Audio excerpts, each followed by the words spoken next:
By Sunrise follows a married couple in the post-apocalyptic, post-rapture time in the near future. Opens up, it's like African plain, right?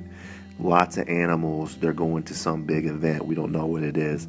Suddenly you hear, Javenia, and it's the Circle of Life music playing, right? Anyway, I'm sorry. For By Sunrise, I'm sorry, that was the Lion King. On their journey to find sanctuary, Joe and Delilah find themselves trespassing on demon lands. An emissary offers an impossible ultimatum. That adds on to more difficulties in their marriage and having to now rely on each other for survival, but at the same time, not really sure where they are as a husband and wife anymore. So above all else, this is a story about marriage. It isn't easy, and sometimes you have to compromise, even if what feels like the end of the world really is. I won't tell you what happens, I'll let you watch the film. It's pretty sweet. In a matter of 10 seconds. Whoa, what is that? My name is Taylor Upchurch. I played the role of Joe Bradley. My name is Abby Fisher, and I play Delilah in By Sunrise. My name is Michael C. Gallagher, and I play the emissary in By Sunrise.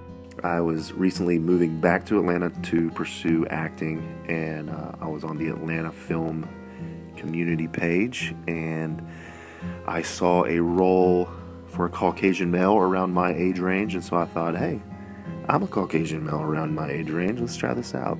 The creators, Matt Kaiser and Jeb Bennett, we all went to the same school, Western Carolina University. Matt was a senior when I came in as a freshman.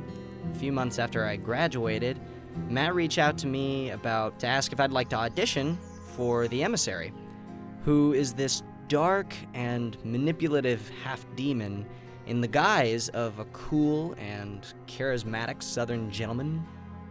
I got involved with this film because a mutual friend, or really two mutual friends of mine, knew one of the directors, Matt Kaiser.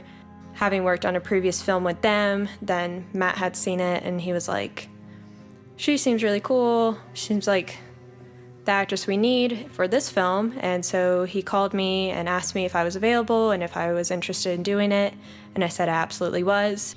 And this was a very exciting role for me because I typically play the angry young man or teenager trying to find their way. So as an actor, this is like the funnest kind of challenge. It was really just too good to pass up. They sent me the sides and I auditioned. I didn't think I did great, so I kind of was like, well, this is a good first try. But then a week or two later, got a email back saying, hey, we'd love to have you. So I was really excited about it.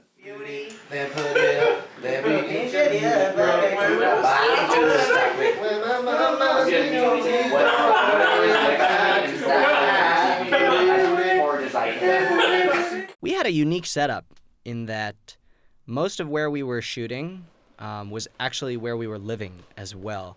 So there was a lot of rearranging of the furniture and whatnot, but we were a really flexible crew, so that wasn't a problem. I do think we saved a lot of time sticking to one specific location. We shot in Rich Square, North Carolina, in a hunting lodge, and it was in a very rural part of the state. The location was really, really pretty, to be honest. Rich Square, North Carolina is a very small town. I had no idea it existed until this film, and it's really pretty, but at the same time, as hot as it was and some of the scenes being shot in a swampy area, there were so many bugs and so many mosquitoes, and we went through tons and tons of cans of bug spray during that. But we did have a few close calls with some technical difficulties. There was a night where we filmed for hours like we usually do, and it was good and everything, and then we lost all the footage. Then we had to reshoot once the camera guy and another tech guy drove 4 hours to Greensboro, North Carolina to fix it and drive all the way back that same night. We kind of had to throw a Hail Mary there. Although we had to cram 2 nights of filming into really one night, we got a lot of good work done. Everybody kind of rallied around each other and encouraged each other, and we were all just exhausted. But, at the end, we got some really good footage. Even though the work hours can get a bit odd and things can happen unexpectedly sometimes, we all worked through it. We all had a lot of fun, and we made it happen. I mean, I've worked on several independent as well as student films, and this has definitely been the most professional one I've been on. Just everybody was super respectful and funny, and that was the thing too. Is usually on these sets, you find super professional, but no fun, or all fun and like just so disorganized. And you didn't find that here. You found fun and professional on set, and it was just great.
Go for it, Matt. Here we go.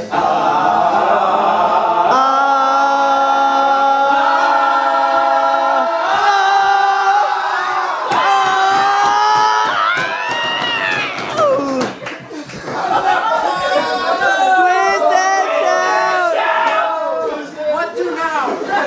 Baby now. And not broken. Game keep going, yes. Game keep going. Working with the crew in By Sunrise was really, really cool because most of them were film students, and I had just worked with them on a previous film. There were a lot of familiar faces in the crew, a lot of filmmakers that I have worked with before. So to get them all in the same room working on one project was a very exciting thing for me, probably one of the most exciting things about the whole project. But there were also a lot of new faces. A lot of them happened to be students at Western too. Some newer, freshmen and sophomores that I had never met before, and they were great. Working with everybody was just such a joy to be around, and getting to eat with these guys after we film, and just getting to hang out with them in between takes, just joking around. We're sitting there naming the deer that are on this hunter's lodge wall, that we did that within the first 10 minutes, and we call Jebra now. That's his new director name, so he needs to add that. He needs to make that official in the film. And from an actor's standpoint, I really enjoyed working with two directors, which I had never done before, and that's not usually very common. Having that third voice, though, from the creative standpoint, I think helped a lot when we were discussing characters and the script and, what choices we could take and how does that relate to what the camera is going to see. And Jeb and Matt together, they were very open to new ideas. Even though they had a vision, it was a very flexible vision, and I think they were always looking to get inspiration and advice where they could. So, and it didn't matter who or where it came from. They were looking to make the film the best that it could be. Okay, Brian's grabbing the wire. Harsher angle on them so they're just not seeing the car. Okay. Then they're gonna be closer. All in all, I gotta say, this has been a very enriching process. This has been a lot of fun. Great to be able to reconnect with so many friends and make new ones. Are the grapes good? Are the grapes good? Beautiful question. And the answer is yes, until you eat like 7 or 8 of them. So it became kind of a running joke with Are the Grapes Good? We would kind of just ask each other that every now and then when we didn't know what to say. Are the grapes good? Anyways, this is Taylor. Man, such a joy to work on this film. Jeb, Matt, thanks for everything. Everybody else, thank you for being so professional. The nostalgic part of it aside, I actually think we really put something really quite nice and quite well put together. So this is by Sunrise, and I hope you guys enjoy.